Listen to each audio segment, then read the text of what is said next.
ചോറ്റാനിക്കര ക്ഷേത്രോത്സവത്തിന് കൊടിയിറങ്ങുന്ന ദിവസമാണ് ഉത്രം.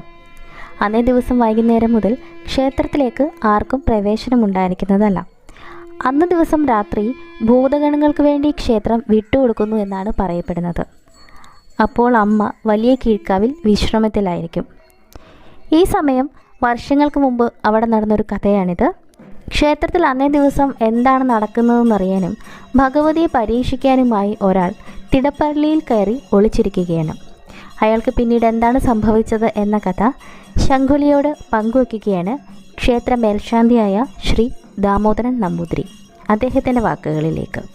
ഉത്തരത്തിൻ്റെ ഇവിടെ ഒന്നുമില്ല. ഉത്തരത്തിൻ്റെ അന്ന് ഭഗവതി എല്ലാ വിശേഷങ്ങൾക്കും ഓരോരോ ദിവസവും ഓരോരോ സംഗതികൾ ദാനം ചെയ്ത് അവസാനം ഉത്തരത്തിൻ്റെ അന്ന് ഭൂതഗണങ്ങളുടെ ഉത്സവം എന്നാണ് പറയുക. അന്ന് രാത്രി സന്ധ്യയ്ക്ക് 5:30 മണിയാകുന്നതിന് മുമ്പ് ക്ഷേത്രം സകലതും കൊട്ടിയടച്ച് സകല ദ്രവ്യങ്ങളും മാറ്റി വെച്ചുകൊണ്ട് ഇവിടുന്ന് ഭഗവതിയും ഉപദേവതയായ അയ്യപ്പനെയും കൂട്ടി അവിടുത്തെ മേൽശാന്തി കിഴക്കാവിൽ വലിയ കിഴക്കാവ് എന്ന് പറയുന്ന ക്ഷേത്രത്തിൽ പോയി അന്ന് അന്തി ഉറങ്ങും എന്നാണ് സങ്കല്പം. രാത്രിയായ ഭൂതഗണങ്ങളുടെ കളിവളയായിട്ടാണ് ഈ ക്ഷേത്രത്തിനുള്ളിൽ.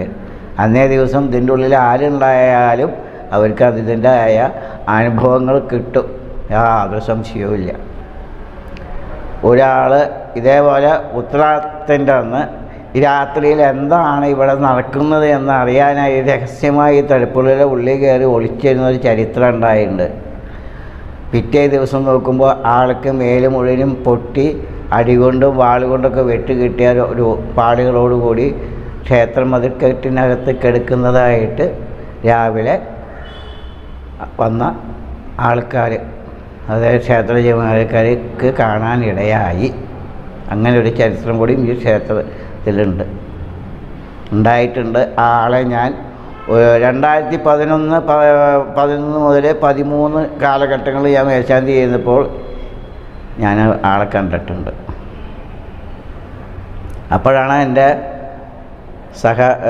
സഹപ്രവർത്തകയായ എൻ്റെ അസിസ്റ്റൻ്റ് ഒരാൾ പറഞ്ഞു, ആ ആൾ ഇയാളാണ്, ഇയാൾക്ക് ഇങ്ങനെ വരാൻ കാരണം ഇന്നതാണ് സംഗതി എന്നുള്ളത് എൻ്റെ അടുത്ത് പറഞ്ഞു. ആശ്രയിക്കുന്നവരെ ഉപേക്ഷിക്കാത്ത ചോറ്റാനിക്കര അമ്മയുടെ കഥകൾ വരും ദിവസങ്ങളിലും തുടരും.